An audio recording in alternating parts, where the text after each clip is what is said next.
ड्रामे की स्टार्टिंग में की फैमिली का नौकर यूई से कहता है कि बुरा मत मानिए, लेकिन आप इतने बड़े परिवार की बेटी हैं। आखिर उस वैन ही में ऐसा क्या है जो उसकी मॉम की सेवा करने के लिए आप हॉस्पिटल में केयर गिवर बन गई और वैन ही की जान बचाने के लिए आपने अपनी किडनी तक दे दी। यूई कहती है कि आपको पता है कि असली प्यार क्या होता है। मैं उसके लिए सब कुछ सेक्रीफाइस कर सकती हूँ। पर जो हमें दिखाते हैं कि वान ही यूई से कहता है कि तुम इतनी बेवकूफ कैसे हो सकती हो, मुझे बिना बताए तुमने किडनी क्यों दी। यूही कहती है क्योंकि मैं तुम्हारी जान बचाना चाहती थी।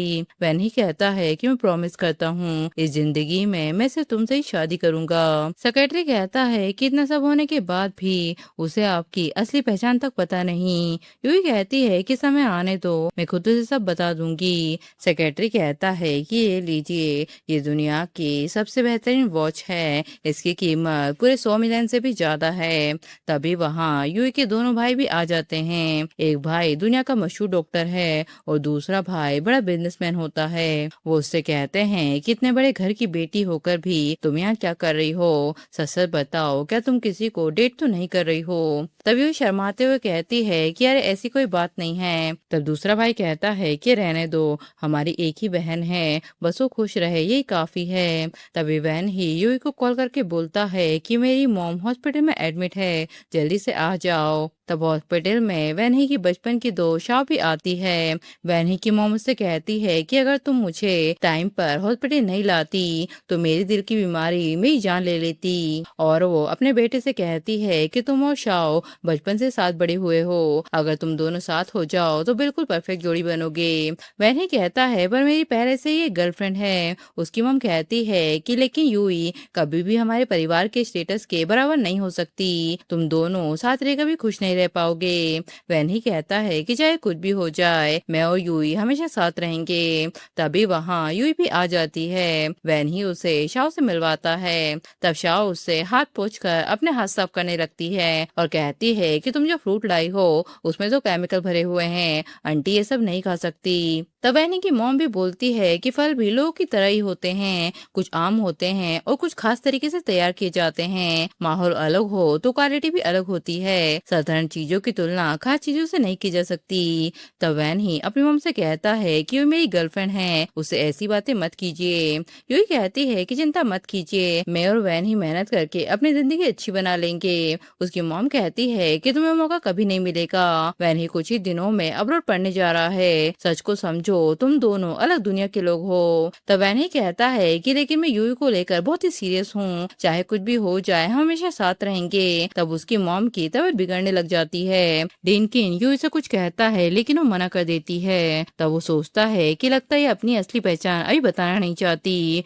फिर वो कहता है कि बस आपकी मॉम थोड़ी इमोशनल हो गई थी, अभी तो कोई खतरा नहीं है लेकिन आगे चलकर बड़ी परेशानी बन सकती है। तब वैनी की मॉम बोलती है कि अगर मेरी तबीयत बिगड़ गई तो क्या मेरा ट्रीटमेंट हो सकेगा। डेनकिन कहते हैं कि अगर की ग्रुप के बड़े बेटे की शेंग मदद करें तो आपकी प्रॉब्लम सॉल्व हो सकती है। तब वैनी की मॉम बोलती है कि मैं भला इतने बड़े आदमी तक कैसे पहुंच सकती हूँ। यूही कहती है कि आप चिंता मत कीजिए, जरूरत पड़ी तो मैं की परिवार के बेटे से आपका इलाज करवा दूंगी। वैनी की मॉम कहती है कि की फैमिली का बेटा कोई साधारण इंसान नहीं है, वो दुनिया का मशहूर डॉक्टर भी है। तुम्हारी ऐसी क्या पहचान है जो तुम उसे बुला लोगी। शाओ कहती है कि मेरे पापा कई बार की ग्रुप के चेयरमैन के साथ खाना खा चुके हैं, मैं उनसे कहकर यंग मास्टर की तब बात पहुंचा सकती हूँ। तब वैन की मॉम कहती है कि तुम कितनी अच्छी हो, अब तो मुझे सिर्फ तुमसे ही उम्मीदें हैं। और यूई से कहती है कि कुछ चीजें सिर्फ पैसों से नहीं मिलती। यंग मास्टर की को छोड़ो, तुम्हारे लिए तो डिन को भी मनाना आसान नहीं।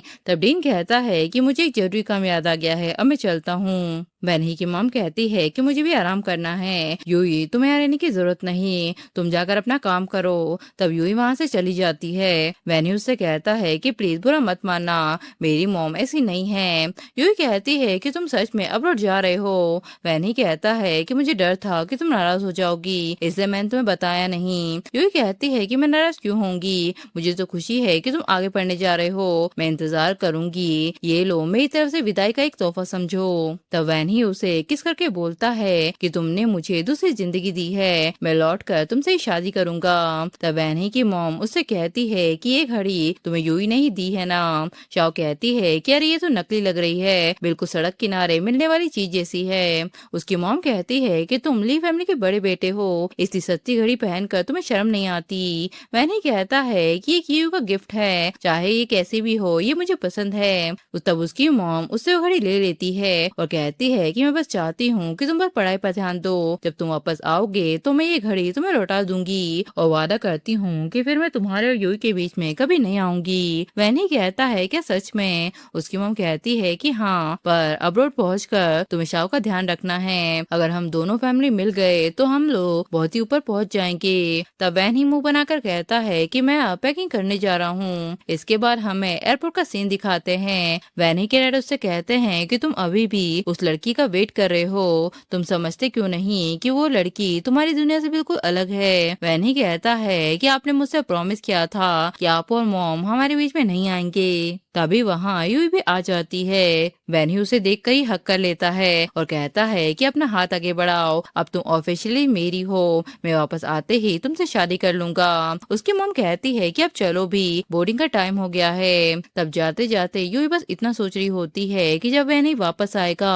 तो मैं उसे एक बड़ा सरप्राइज दूंगी। फिर कुछ समय बाद यूई के भाई को पता चल जाता है कि यूई ली फैमिली के बेटे को प्यार करती है। वो उसे समझाता है कि प्यार के मामले में संभल कर रहना चाहिए, क्योंकि बहुत से लोग अमीर लड़कियों का फायदा उठाने की कोशिश करते हैं। यूई के डैड भी उसे समझाते हैं कि उन्हें लड़के के घर की अमीरी या गरीबी से फर्क नहीं पड़ता, लेकिन वो चाहते हैं कि उनकी बेटी वो एक सच्चा और भरोसेमंद पार्टनर मिले। तब यूई पूरे विश्वास के साथ उनसे कहती है कि वैन ही वो लड़का है जिसके साथ वो पूरी जिंदगी बिताना चाहती है। इसी तरह वक्त बीतते जाता है। जो कंपनी यूई ने अपनी मेहनत से स्टार्ट की थी वो अब ऑफिशियली स्टेबल हो चुकी है। वो प्लान करती है कि जब वैन ही वापस आएगा तो पूरी कंपनी उसके नाम पर कर देगी। इसी बीच वो दोनों लॉन्ग डिस्टेंस रिलेशनशिप में रहते हैं। यूई रोज उसे याद करती है, लेकिन धीरे धीरे वैन के फोन और मैसेज कम होने लगते हैं। एक दिन जब यूई उसे कॉल करती है तब उसके पास शाओ भी मौजूद होती है। इससे पहली बार उसे लगता है कि कुछ बदल रहा है, फिर भी यूई हार नहीं मानती। वो सपना देखती है कि वैनी के लौटते ही वो दोनों शादी कर लेंगे। 4 साल बीत जाते हैं। अब यूई रियल एस्टेट की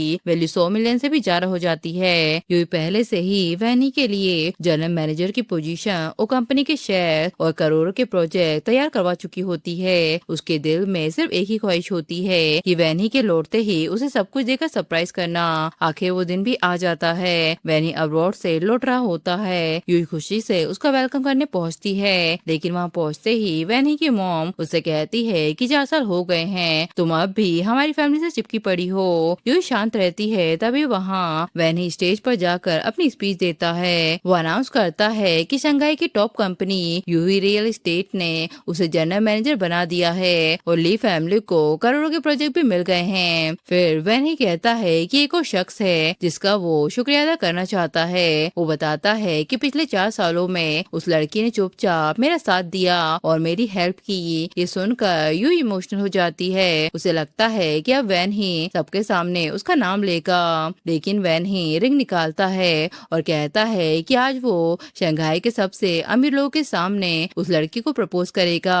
लेकिन अगले ही पल सब कुछ टूट जाता है। वैन ही जिस लड़के का नाम लेता है वो यूई नहीं बल्कि शाओ होती है। ये सुनकर यूई के होश उड़ जाते हैं। वो कहती है कि तुम मुझसे वादा किया था कि तुम अब्रोड से लौटने के बाद मुझसे शादी करोगे, लेकिन तभी शाओ कहती है कि इन 4 सालों में वैन ही मुझसे प्यार करने लगा और अब मैं उसके बच्चे की माँ भी बनने वाली हूँ। तब यूई रोते हुए वैनी से पूछती है कि तुमने ऐसा क्यों किया। तब वैनी कहता है कि हम दोनों एक दूसरे के लिए सुटेबल नहीं हैं। तब यूई से याद दिलाती है कि मैंने 4 सालों तक तुम्हारा इंतजार किया है और हमारी शादी की प्लानिंग भी कर ली थी। फिर अचानक सब कुछ कैसे बदल गया। लेकिन शाओ और ली फैमिली के लोग उसकी बेइज्जती करने लगते हैं। वो कहते हैं कि एक गरीब लड़की ली फैमिली की बहू कभी नहीं बन सकती। वैन ही भी यूई से कहता है कि वो सब मेरा सिर्फ बचपना था और वो उसका मजाक उड़ाता बुला देता है। शाओ उससे कहती है कि मुझे नहीं लगता कि वैनी ने तुम्हें कभी टच नहीं किया, यहाँ सीधी बनने का ड्रामा मत करो। तब यूई उसे थप्पड़ मारती है और उस कॉन्ट्रैक्ट को भी फाड़ कर बोलती है कि आज के बाद ये रिश्ता हमेशा के लिए खत्म होता है। लेकिन बात यहीं तक नहीं रुकती।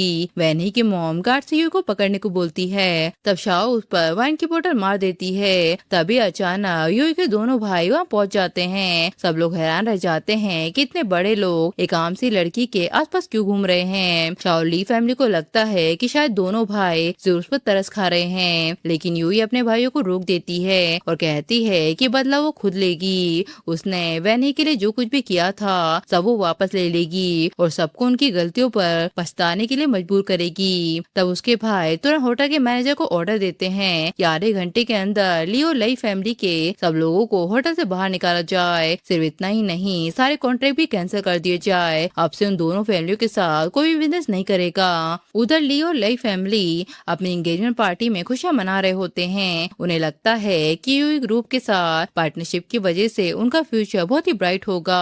वैनी भी सोचता है कि शाओ के साथ रहकर ही वो और ऊंचा उड़ सकता है। तभी अचानक होटल का मैनेजर सिक्योरिटी के साथ हॉल में घुस जाता है और सबको तुरंत होटल छोड़ने का ऑर्डर देता है। जब शाओ उन पर अपनी पहचान दिखाकर प्रेशर बनाने की कोशिश करती है तो मैनेजर उसकी जरा भी नहीं सुनता।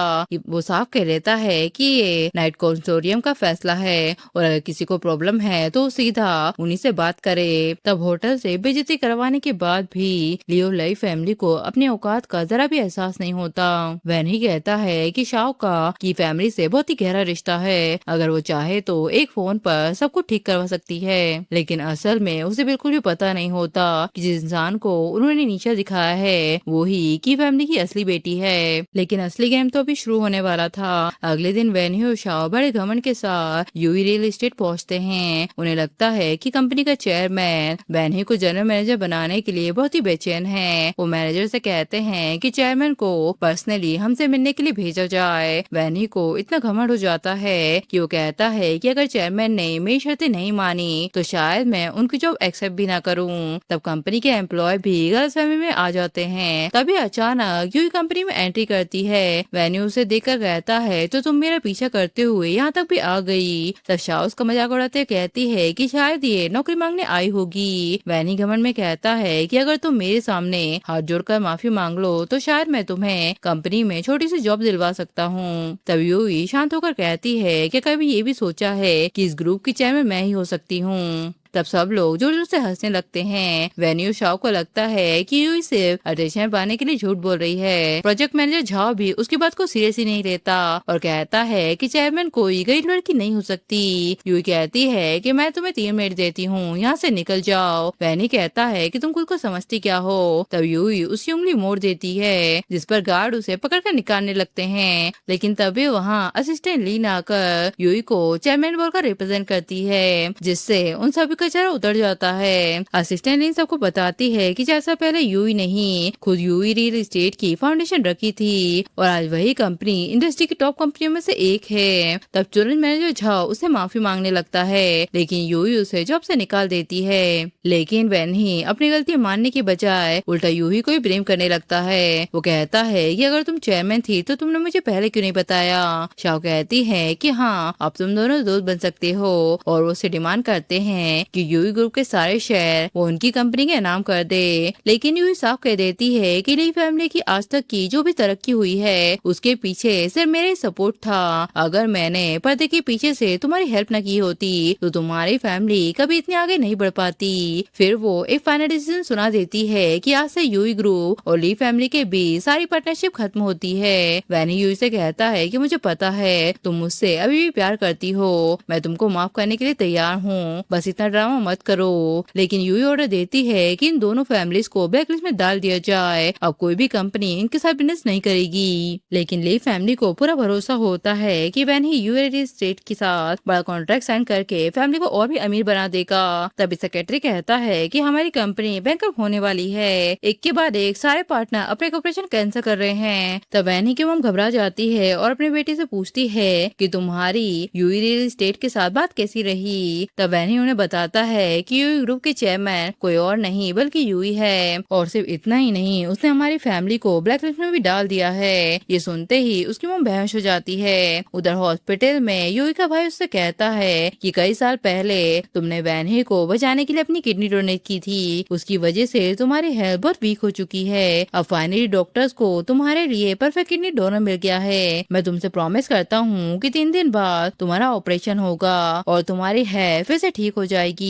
दूसरी तरफ वैनी की मॉम की हार्ट कंडीशन अचानक बिगड़ जाती है, उसे इमरजेंसी ट्रीटमेंट की जरूरत पड़ती है। तब वैनी डॉक्टर से कहता है कि तुम अपने डीन को बुलाओ ट्रीटमेंट करने के लिए, लेकिन हॉस्पिटल का स्टाफ उसे सीधा जवाब देता है कि बिना अपॉइंटमेंट के डीन किसी को भी नहीं देखते। वैनी शाव से कहता है कि पिछले बार तुम्हारे ही कहने पर डीन ने मेरी मॉम का इलाज किया था, तुम जल्दी से उन्हें यहाँ बुला लो। चाव नाटक करती है कि हाँ जल्दी से डीन को यहाँ बुलाओ, मेरे डैड का नाइट ग्रुप के साथ अच्छा कनेक्शन है।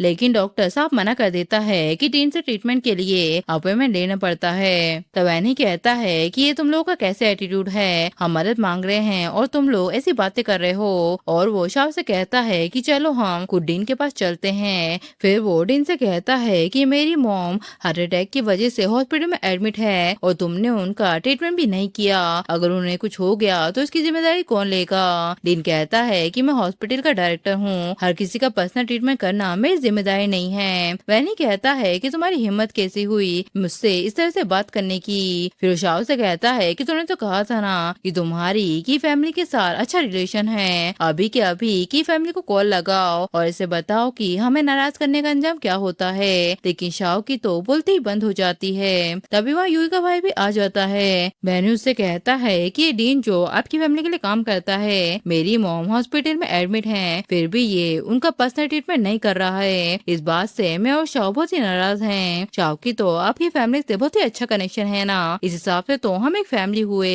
तब यूई का भाई उसे थप्पड़ मारता है और कहता है कि मेरा लई फैमिली से कोई भी कनेक्शन नहीं है। तब वैन ही शाव से कहता है कि तुमने तो कहा था कि तुम्हारे डैड का की फैमिली से कनेक्शन है। शाव कहती है कि मैंने कब ऐसा कहा, मेरे भाई ने तो बस की फैमिली के हेड को 1-2 बार देखा है और वो उसे बाहर लेकर आ जाती है। वैनी कहता है कि ये सब क्या था, मतलब इतने दिनों से तुम मुझे झूठ बोल रही थी, मैं कितना अंधा था। आज यूई रियल एस्टेट की चेयरमैन बन चुकी है, अगर मैंने उसे नहीं छोड़ा होता तो आज मैं बहुत आगे बढ़ चुका होता। शाव कहती है कि अभी सबसे जरूरी बात आंटी की तबीयत है, यूई अब ग्रुप की चेयरमैन है, अगर वो मदद करने को तैयार हो गई तो सब कुछ ठीक हो सकता है। बंकेट में तुमने देखा नहीं था कि की फैमिली का मास्टर उसका कितना ख्याल रख रहा था, वो न सिर्फ की फैमिली से हमारी मदद करवा देगी बल्कि तुम्हारे लिए सब कुछ दाव पर भी लगा देगी। याद है ना जब तुम्हारी किडनी खराब हुई थी तब उसने बिना सोचे समझे तुम्हें अपनी किडनी दे दी थी। वैनी कहता है कि तुम सही कह रही हो, मेरी मॉम के ट्रीटमेंट के लिए मैं उसे आखिरी मौका दे दूंगा, अगर वो हमारे जाल में फंस गई तो हम उससे यूई ग्रुप भी अपने नाम करवा लेंगे। इसके बाद वैन ही यूई से कहता है कि मैं तुमको एक और मौका देने के लिए रेडी हूँ और अगर तुम चाहो तो शाह अपना बच्चा भी गिरा देगी और एंगेजमेंट भी तोड़ देगी। तब यूई कहती है कि अपनी असली डिमांड बताओ। तब वैन ही उससे कहता है कि तुम्हें मेरी मॉम का ऑपरेशन की फैमिली के बेटे से करवाना होगा और साथ ही यूई ग्रुप के सारे शेयर मेरे नाम करने होंगे। इतना सब करने के बाद ही मैं सोचूंगा कि तुम्हारे साथ वापस आना है या नहीं। तब यूई उसे झूठ बोल देती है कि ठीक है मैं रेडी हूँ, जिस पर ली फैमिली और वैनी को लगने लगता है कि यूई आज भी उसे दीवानों की तरह प्यार करती है। वैनी अपने मॉम डैड से कहता है कि मैंने कहा था ना यूई मेरे बिना नहीं रह सकती, पहले मैं यूई ग्रुप को अपने नाम करवा लूंगा और फिर उसको छोड़कर साइड में कर दूंगा। तभी वहाँ यूई पे आ जाती है। तब वैनी की मॉम उसे नीचे दिखाते हुए कहती है कि चाहे तुम कितनी बड़ी चेयरमैन क्यों ना बन जाओ फिर भी मेरे बेटे के लायक नहीं बन सकती। वैनी कहता है कि अब जल्दी से की फैमिली के बेटे को बुलाओ और डीन को भी बुलाओ, मेरी मॉम की सर्जरी में कोई भी गलती नहीं होनी चाहिए। तब वैनी के डैड भी डिमांड करते हैं कि हॉस्पिटल का सारा खर्चा तुमको ही उठाना पड़ेगा। यूई कहती है कि तुम सब लोग एक नंबर के लालची और मतलबी हो, मैं यहाँ वैनी को वापस पाने नहीं बल्कि उससे और तुम्हारी फैमिली से पुराना हिसाब चुकता करने आई हूँ। वैनी की मॉम कहती है कि तुम कितनी बेशरम हो, मेरे बेटे के साथ रह नहीं सकती तो तुमने हमारी फैमिली को बर्बाद कर दिया। यूई कहती है कि अगर मैं बेशरम होती तो आपके बेटे को अपनी किडनी नहीं देती। उसके लिए मैंने 4 साल मेहनत करके यूई रियल एस्टेट कंपनी खड़ी की थी, लेकिन तब आपके बेटे ने ही मुझे धोखा दिया था और आप लोगों ने मुझे सबके सामने बेइज्जत भी किया था। फिर वैनी से कहती है कि याद है 4 साल पहले जो महंगी वॉच मैंने तुमको गिफ्ट की थी, उसकी कीमत 100 मिलियन से भी ज्यादा थी, और तुम्हारे बंकेट में मैंने जो अग्रीमेंट फाड़ा था वो असल में यूई रियल एस्टेट के शेयर ट्रांसफर करने का अग्रीमेंट था, लेकिन तुमने अपनी बेवकूफी से सब कुछ बर्बाद कर दिया। तभी वहाँ शाओ के डैड झालोंग के साथ आ जाते हैं, जो कि बहुत ही अमीर आदमी होता है। तब वैन की मॉम उनसे यूई की शिकायत करने लगती है। वैन ही भी कहता है कि अब लगता है कि मैंने शाओ को चूज करके कुछ भी गलत नहीं किया था। यूई कहती है कि तुम लोगों को क्या लगता है कि झालोंग के यहाँ होने से सब कुछ बदल जाएगा। झालोंग कहता है कि तुम बस एक चेयरमैन होके खुद को क्या समझती हो, और वो अपने गार्ड से उसे पकड़वाता है। तब वैनी की मॉम यूई की सेक्रेटरी को थप्पड़ मारती है। झालोंग कहता है कि चलो इन्हें की ग्रुप लेकर चलते हैं, लेकिन तभी अचानक यूई का दूसरा भाई वहाँ आ जाता है, जिससे सब लोग शॉक हो जाते हैं। झालोंग सोचता है कि यूई का भाई उसकी साइड लेगा, लेकिन उल्टा वो यूई को बचाने लगता है। वो सबके सामने साफ कह देता है कि जो भी यूई के खिलाफ जाएगा वो सीधा की ग्रुप के खिलाफ माना जाएगा। ये सुनकर सभी के होश उड़ जाते हैं। झालोंग बार बार उसे समझाने की कोशिश करता है कि यूई एक फ्रॉड है और सबको बेवकूफ बना रही है, लेकिन उसका भाई उसकी एक भी बात नहीं सुनता। वो साफ कह देता है कि यूई जो भी करेगी पूरा की फैमिली उसके साथ खड़ा रहेगा। यूई भी अपनी सेक्रेटरी को थप्पड़ मारने का बदला लेने के लिए बोलती है। वो कहती है कि वैनी की मॉम को वही थप्पड़ मारे जो उसने उसे मारे थे। फिर यूई झालोंग को भी थप्पड़ मारती है। झालोंग उसके भाई से कहता है कि आप इसको इतना प्रोटेक्ट क्यों कर रहे हैं, मैं इसकी रिपोर्ट की ग्रुप के हेड से करूंगा। जब सब लोग सोच रहे होते हैं कि की ग्रुप जल्दी ही यूई का साथ छोड़ देगा, तभी वहाँ यूई का दूसरा भाई भी आ जाता है और कहता है कि की ग्रुप दुनिया में किसी का भी साथ छोड़ सकता है, लेकिन यूई का कभी नहीं। ये सुनकर झालोंग कहता है कि यूई ने की फैमिली के दोनों बेटों को अपने जाल में फंसा लिया है। वो की फैमिली के हेड को कॉल करके बुला लेता है ताकि वहाँ आकर यूई की सच्चाई सबके सामने लाए। तभी वैनी और उसके परिवार वाले लगातार यूई की इंसल्ट करते रहते हैं। वो कहते हैं कि एक साधारण सी केयर गिवर कभी भी इतनी बड़ी फैमिली से नहीं हो सकती। तब यूई सबके सामने एक बड़ा खुलासा करती है। वो बताती है कि वो सिर्फ यूई ग्रुप की चेयरमैन नहीं है, बल्कि की फैमिली की सबसे बड़ी बेटी भी है। ये सुनकर कोई भी उसकी बात पर विश्वास नहीं करता और सब उसका मजाक उड़ाने लगते हैं। इसी बीच की फैमिली के हेड जमीन हॉस्पिटल में आ जाते हैं। सभी को उम्मीद होती है कि वो यूई को सजा देंगे, लेकिन जैसे ही वो आते हैं तो सच्चाई सबके सामने आ जाती है। यूई के डैड सबको डांटते हुए कहते हैं कि यूई सच में उनकी बेटी और की फैमिली की सबसे बड़ी वारिस है। ये सुनकर वहाँ मौजूद सभी लोग हैरान रह जाते हैं। झालोंग जो यूई की इंसल्ट कर रहा था वो अब उसके सामने गिड़गिड़ाने लगता है और कहता है कि ये सब करने के लिए इन लोगों ने ही मुझसे कहा था। यूई कहती है कि अभी तो तुम अपने पैसों का घमंड दिखा रहे थे, अब तुम्हें क्या हुआ। वो उसे माफ नहीं करती बल्कि उसे ब्रेकअप करने का ऑर्डर दे देती है। वैन ही यूई से कहता है कि मैं तो सिर्फ तुम्हारा टेस्ट ले रहा था, मैं अभी भी सच में तुमसे ही प्यार करता हूँ। तब यूई से थप्पड़ मारती है। वैन ही कहता है कि शाओ ने मुझे सेड्यूस किया था, तुम तो जानती हो ना कि अब्रॉड में पढ़ाई करना कितना मुश्किल होता है, मैंने तो बस वही गलती की जो हर आदमी करता है। उसकी मॉम कहती है कि हाँ भले ही शाओ उसके बच्चे से प्रेग्नेंट है, लेकिन उन दोनों की अभी शादी नहीं हुई है, तुम अभी भी मेरे बेटे से शादी कर सकती हो और मुझे इस शादी से कोई भी प्रॉब्लम नहीं है। तब यूई कहती है कि मुझे तुम लोगों से घिन आती है, जिस पर शाओ बोलती है कि मुझे जाने दो, मुझे तो ये वैनी बिल्कुल भी पसंद नहीं था, तुम चाहो तो मैं इसका बच्चा भी गिरवा दूंगी। वैनी कहता है कि अच्छा पहले मेरे बिस्तर पर कौन आया था। शाओ कहती है कि चुप रहो, तुम्हारी वजह से मेरी फैमिली बर्बाद हो गई। वैनी की मॉम कहती है कि तुम कितनी झूठी हो, तुमने ही जिद की थी कि वैनी तुम्हारे साथ अब्रॉड में जाए और तुम्हारी वजह से उसने यूई से शादी भी नहीं की। तब वैनी यूई से कहता है कि मैंने हमेशा तुमसे ही प्यार किया था और हम दोनों ने एक दूसरे से शादी करने का वादा भी किया था।